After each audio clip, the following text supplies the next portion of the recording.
खुलुमबाय। बे समाव आं नोंथांमोननि सिगाङाव फुंबिलिनि मोननैसो रादाब लाना फैलायबाय। अन्नानै भिडिअखौ स्किप खालामालासे जोबजासिम नायलांदो। दिनैनि फुंबिलिनि मोननैसो रादाबफोरा जाबाय। गिबि रादाबाव दं मैया पन्डित जवाहरलाल नेहरूनि जोनोम सानजों लोब्बा लाखिनानै गथ'सा सानाव क'क्राझार जिल्लानि गसाइगाव महकुमानि सिङाव थानाय कसुगाव इउएन एकाडेमि बर' बिजों फरायसालियाव फरायसाफोरनि गेजेराव सावगारि आखिनाय बादायलायनाय हाबाफारि लानाय जायो आरो सावगारि आखिनायाव देरहागिरिफोरनो बान्थाबो बिलाइनाय जायो। मख'जाथावदि हाबाफारि बायदियै फुंनि 9:30 बाजियाव पन्डित जवाहरलाल नेहरूनि मुसुखायाव फोरोंगिरि आरो फरायसाफोरा बिबार बावो।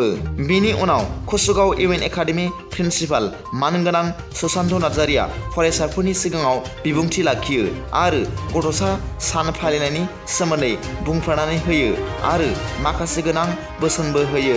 बिनि उनाव लेङाइ प्रिन्सिपाल मानगोनां सिंगार बसुमतारिया फरायसाफोरनो माखासे बेसेन गोसा बिबुंथि लाखियो होनना मिथिनो मोन्दों। सावगारि आखिनाय बादायलायनायाव फरायसाफोरजों लोगोसे फोरोंगिरिफोराबो बाहागो लाफादों होनना मिथिनो मोन्दों। नैथि रादाबाव दं गावनि मोजां मोननाय सिख्लाखौ 35 थुख्रा गोदादों। बे सोमोनांथाव आरो गिख्रंथाव जाथाया जादों खोला दिल्लीनि मेहरौलीआव। मिथिनाय बादिब्ला बुथारजानाय सिख्लानि मुङा श्राद्धा आरो बुथारग्रानि मुङा आफ्ताब एमएन पनवाला होनना मिथिनाय जादों। बिसोर सानैबो जरासे मोजां मोनलायनाय सेंग्रा आरो सिख्लामोन आरो बिसोरो खोला दिल्लीनि मेहरौलीआव गंसे बिल्डिंआव मोनसे फ्लेटआव भारा लानानै थायोमोन होनना मिथिनो मोन्दों।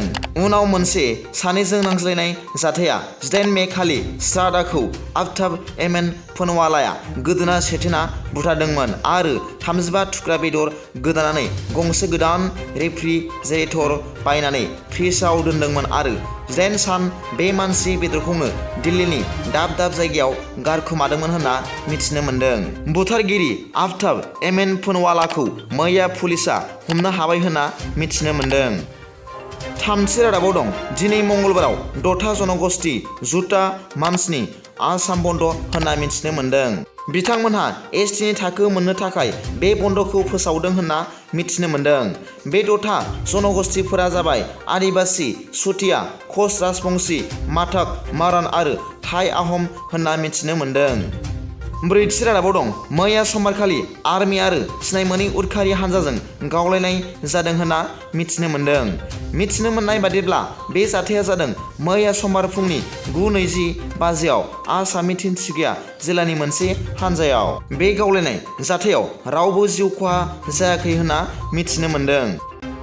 बाथि रादाबाव दं गाबोन बिटिआर हालामाव बर' थुनलाइ आफादनि जोनोम सान 16 नभेम्बर 2022 खालि ओनसोलारि बन्द फोसावनानै होदों। 16 नभेम्बर खालि बिटिआरनि गासैबो सोलोंथाइ फसंथान सरकारि आरो सरकारि नङै बिफानफोरनि मावखुलिफोरा बन्द थागोन होनना काउन्सिलनि प्रिन्सिपाल सेक्रेटारि अनुराग गयेलआ मिथिहोदों होनना फोरमायदों।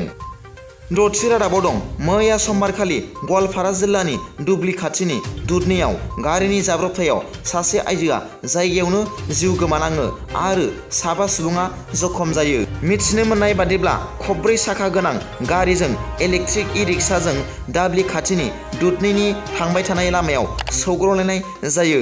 बे सौग्रावलायनायावनो सासे शिल्पाश्री दास मुंनि आइजोआ जायगायावनो जिउ गोमानाङो। बे जिउ गोमानाय सुबुंखौ कृष्णाय गामिनि होनना मिथिनो मोन्दों आरो बेजों लोगोसे मोनसे नखरनिनो 7 सुबुङा जखम जानो गोनां जायो। जखम जानाय सुबुंफोरखौ खाथिनि हस्पिटालाव लाबोनानै फाहामथाय होगासिनो दं होनना मिथिनो मोन्दों। दिनैनि फुंबिलिनि मोननैसो रादाबफोरा दा बेखिनियानोमोन। भिडिअखौ मोजां मोनदोंब्ला अन्नानै लाइक आरो साबस्क्राइब खालामनो दाबाव आरो बेल आइकनावबो थुनानै ला जाहाथे आं गोदान गोदान निउस आपडेट लानानै फैयोब्ला नोंथांनियाव सिगांग्रो नटिफिकेसन सौहैयो।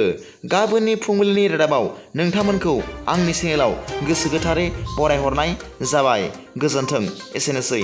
जै बर' हारिनि जै।